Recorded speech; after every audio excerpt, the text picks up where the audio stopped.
Welcome to our channel where we bring you the greatest moments in history. Join us today as we look at the fall of Constantinople, the last stand of Byzantium. The year is 1453 and the Ottoman Sultan has set his sights on conquering the great city of Constantinople. What follows is one of the most epic battles in history. But first, let's take a quick look at the Byzantine Empire. When the Roman Empire fell in the west, it survived in the east. Now known as the Byzantine Empire, this continuation of the Roman state would survive for another 1,000 years. Although vastly smaller than its former glory, it was still quite powerful, possessing an impressive army, navy, and economy. The capital of this empire was the great city of Constantinople, originally called Byzantium, then renamed to New Rome and finally Constantinople after the emperor who had conquered it, Constantine the Great. Located on the Bosporus Strait, the city was essentially the gateway between the Black Sea and the Mediterranean, and with the Anatolian coast being coveted by the expanding Ottoman Turks, the city's strategic value only increased. For decades, the Ottomans had been pushing closer and closer to the city, slowly taking more and more Byzantine territory. The Byzantines were also aware that the Ottomans were aiming for their capital, and so they took steps to protect themselves. The walls of Constantinople were some of the largest and most impressive structures in the world, built over a period of 700 years since the 5th century. They were up to 36 feet thick and 200 feet high. The city was also well supplied with food and other resources, meaning that a long siege should not be beyond the realm of possibility. But the biggest advantage the Byzantines had was their military. While their land forces were decimated by the Ottomans, their navy was still formidable even though it was outnumbered. To attack the city, the Ottomans would have to cross the Bosporus, which would be extremely difficult with the Byzantines' strong navy. So instead, the Ottomans focused their efforts on building a massive fleet of their own. In 1452, the Ottomans began their assault on Constantinople. After weeks of bombarding the city, the Ottoman Sultan decided to try something different. He sent a messenger to the Emperor of Byzantium with an offer: surrender the city and become the Sultan's vassal or face the consequences. Of course, the Byzantines refused, and so the Ottomans prepared for a full-scale assault. On April 1453, the Ottoman army began its attack on the city. Their plan was simple: surround the city and starve it out. The Ottomans had brought along enough supplies to last several months, meaning that the longer the siege went on, the better it was for them. However, what the Ottomans didn't expect was the ferocity of the Byzantine defense. The Byzantine army was made up of a mix of professional soldiers and volunteers from all over the empire. They fought with everything they had, knowing that if they lost, their way of life would be destroyed. From the first day of the siege, the Ottomans were pushed back again and again. Their losses were so heavy that their advance was slowed to a crawl. By the end of the first day, it was clear to both sides that this was going to be a long siege. The Ottomans retreated to their camps, and the Byzantines prepared for the long haul. As the sun set over Constantinople that night, no one knew what the next day would bring.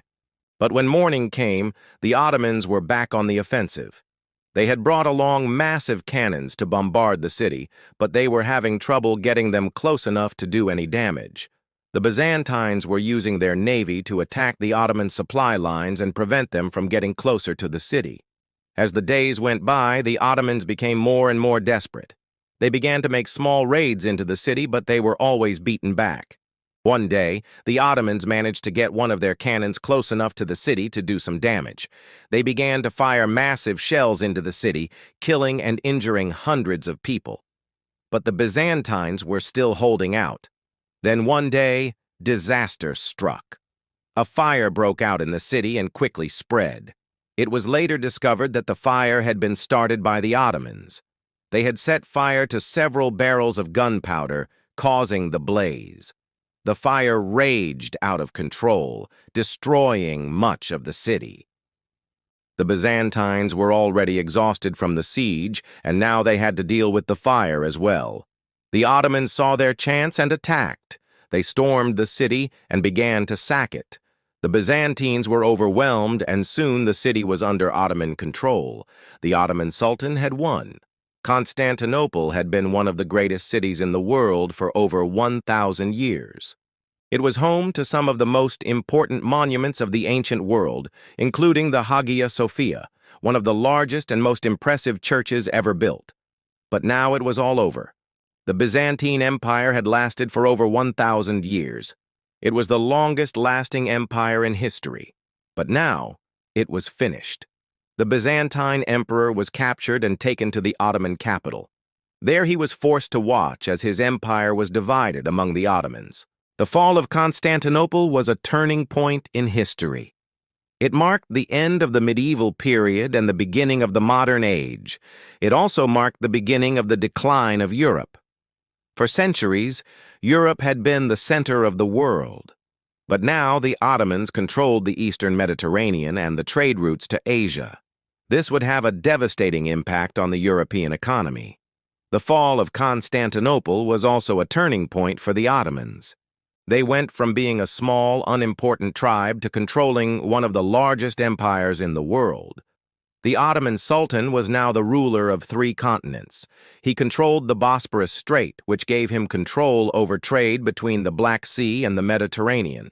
He also controlled the important trading cities of Alexandria and Rhodes. So what caused the fall of Constantinople?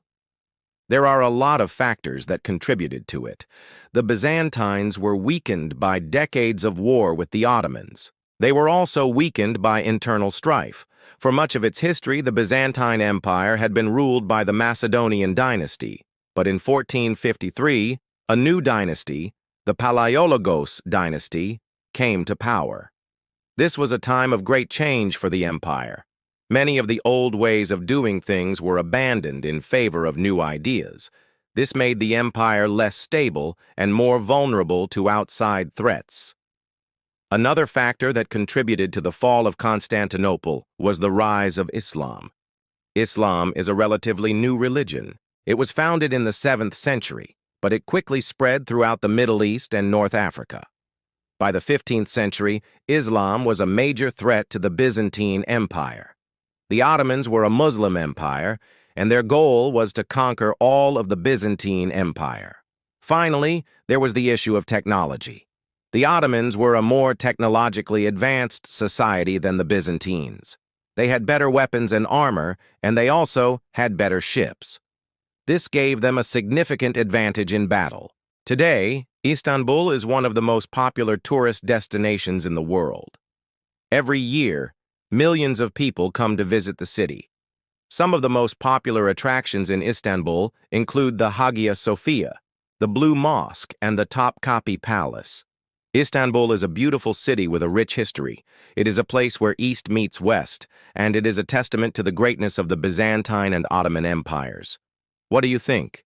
How would you have defended Constantinople? Let us know your thoughts. If you enjoyed this video, please like and subscribe so you never miss an episode. Thanks for watching.